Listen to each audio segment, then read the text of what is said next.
Take one. Here we have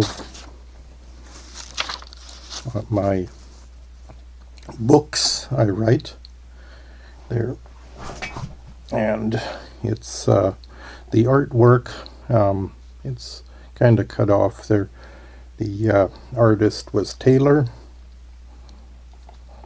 doing the hand for me. I told him kind of what to make there to have kind of a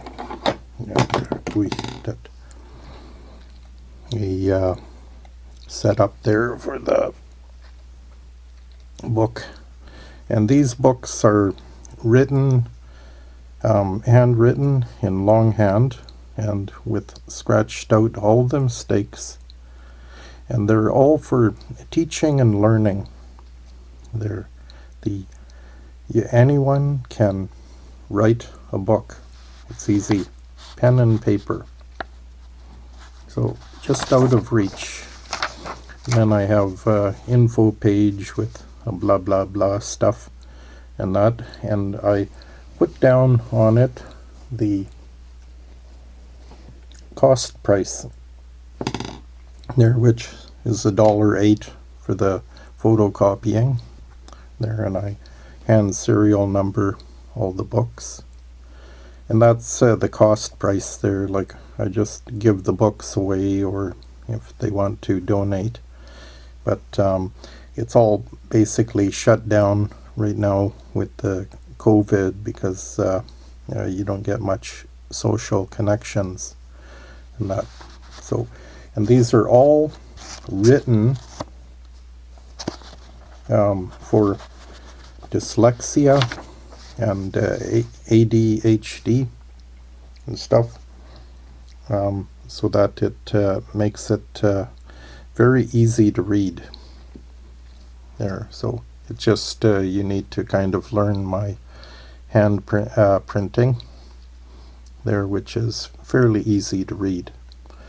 And on all of the books I have at the top, the page numbers is the original date there that I wrote it there.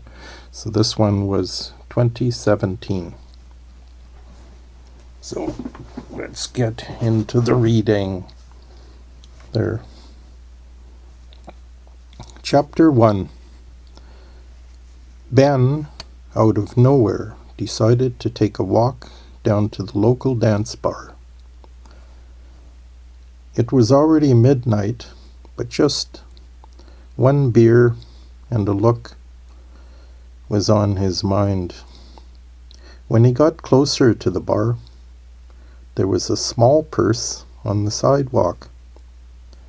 He picked it up and was about to look inside when he saw her on the grass, almost hidden by a tree. Without thinking, he put the purse and zipped it in his jacket pocket and quickly ran up to her. She was stumbling like drunk. Before he could say a word, she said, almost breathless, "Please get me to the hospital." He quickly got 911 on the phone and told them to send an ambulance.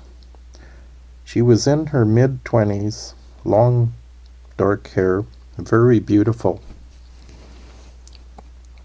He wrapped her, hugging inside his jacket, and kept her from falling asleep as advised by 911. He got in the front of the ambulance to ride to the hospital. They never told him much as he waited for her at the hospital. He couldn't rest. Coffee after coffee. He paced the waiting room. Finally, at 5 a.m., a couple of police officers asked him into a private room. Chapter 2. They said if he didn't act as fast as he did, she would have died, but she will be in an unconscious state till they find out more. Ben did not have any answers for the officers as to how she was given a drug overdose.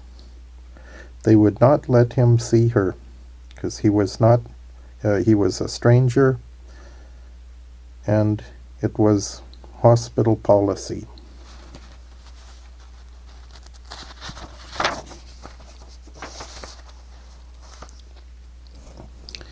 Ben just took a cab home. It was now 9 a.m. Saturday. He laid down on the couch. He kept thinking how wonderful it was wrapped with her in his jacket. But she was too perfect, way out of his league. As he slept, he had a dream. She was falling off the edge of a cliff, and he was reaching for her. She was screaming for help, just out of reach. Then, just before she falls, he wakes in a cold sweat. All day, he was so worried about her. The hospital had no answers. Again, Saturday night, he had the same nightmare. Sunday, the hospital would not let him see her. They told him on the phone to just wait.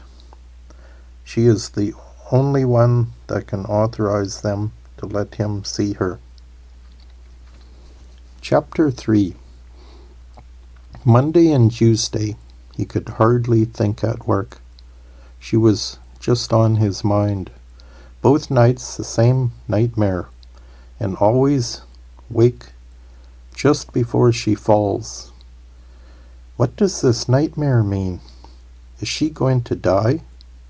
It was driving him crazy. Wednesday, he calls in sick for work at the hospital. He finally talked in a nurse to sneak in to see her. The tubes going in her just seemed to be invisible by her beauty. Could he have fallen in love with her by just this chance? He sat in a chair in a room for hours till a doctor kicked him out.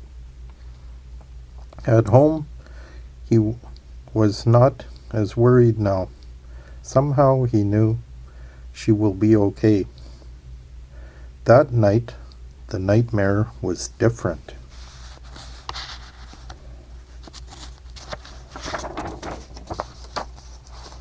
Chapter 4. She was screaming about her purse. He pulled it out of his pocket, and the strap was just long enough to reach her. He pulled, and suddenly he woke. Oh my God, he had forgotten about the purse. In his dress jacket he had worn Friday night. In all the shock and confusion, the purse was wiped from his mind. Emma Stapleton. From her driver's license, he figured out age 32. Ben was 30. Below average looks, starting to bald early. Wow, he thought, she is perfect. Then he found her medical alert card in the emergency and the emergency number on it. On the phone, they said it was okay.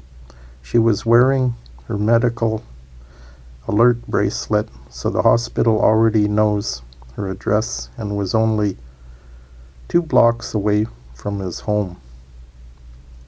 There was no answer at her phone number.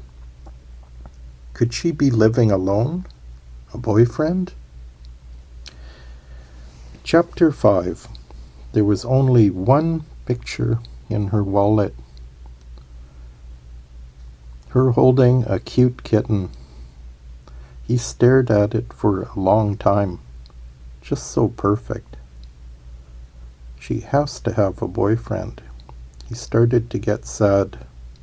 The dream of her was fading. Oh my God, kitten! What if she lives alone? He called in sick again this Thursday morning. The kitten alone, all this time, was his worry. When he opened the door of her apartment, the kitten ran up to him and jumped in his arms as if it knew him. After a few cans of cat food and lots of water, the kitten was purring. Ben took the time while the kitten was eating to clean up the torn up house plants. He knew cats can live off the plants in emergency. He watered the plants.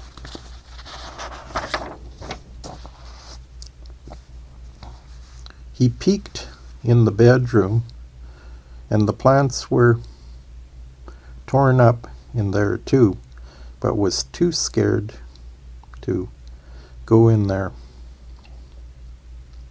Chapter 6. He spent time cuddling the kitten on his lap on the couch. There was plenty of cat food, so no supplies needed. The litter box was clean because the kitten hardly ate at this time. He locked up and walked back home. Friday, he was back at work, now more relaxed. The hospital said she was doing much better. Yesterday, strange that it was right at the same time he got to her apartment, as if she sensed the kitten was okay, and then she was okay. The next days, Ben went over and fed the kitten, spent time with it, and checked the apartment. The hospital told him she was doing good, but still has not awakened. Finally, the hospital called him on Sunday. It had been almost 9 days. She wanted to see him. Chapter 7. When he entered her room, she was finishing up a meal and insisted he wait till she was done. He waited, sitting in the chair. No tube up her nose now, and sitting up in bed. Perfect. But it was weird. He could taste the food. She took a large sip of water, and strange, he burped. Finally she got him to sit on the edge of the bed. He waited for her to speak. Ben, I am so sorry. It was so hard for me to get you over to my place to feed Muffy. I don't understand. I had nightmares, and then your purse. Yes, sorry. When I am under,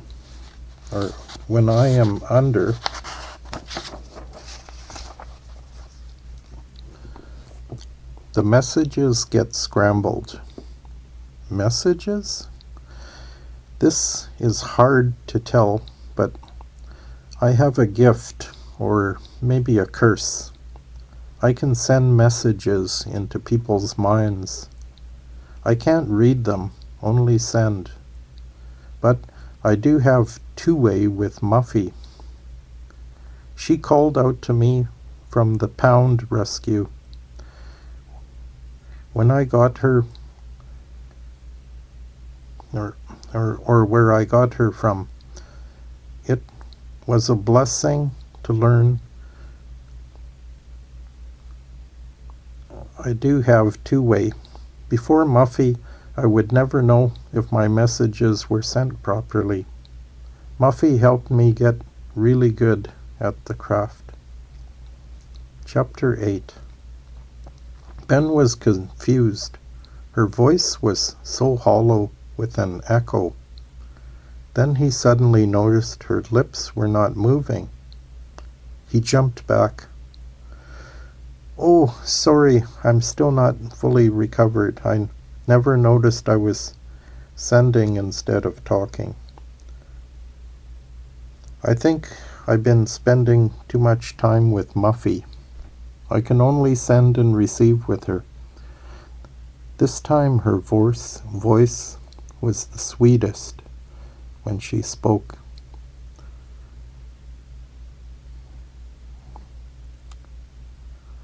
She told him a guy at the dance bar must have slipped the drugs in her drink. Strangely, she had gone to that bar just out of the blue that night. She used to go there a few times when she was 19, but always scared her few friends away with her curse. She does not know who her mother is. Her mother gave her up for adoption. The only thing she knows was her mother thought she was cursed. And the medical alert is just to inform the hospitals not to use certain drugs on her, and that is why the drug from the bar put her into shock. Chapter 9. They ended up in love with each other. Ben was no longer scared of her gift.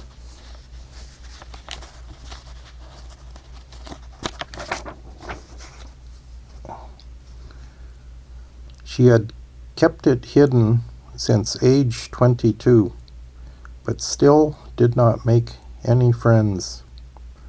Her looks also seemed to be frozen at age 22. Ben could not believe she was 32. After a couple of years, it came out in conversation that it was the 4th time she had been in a coma. The first 3 times it took her a long time.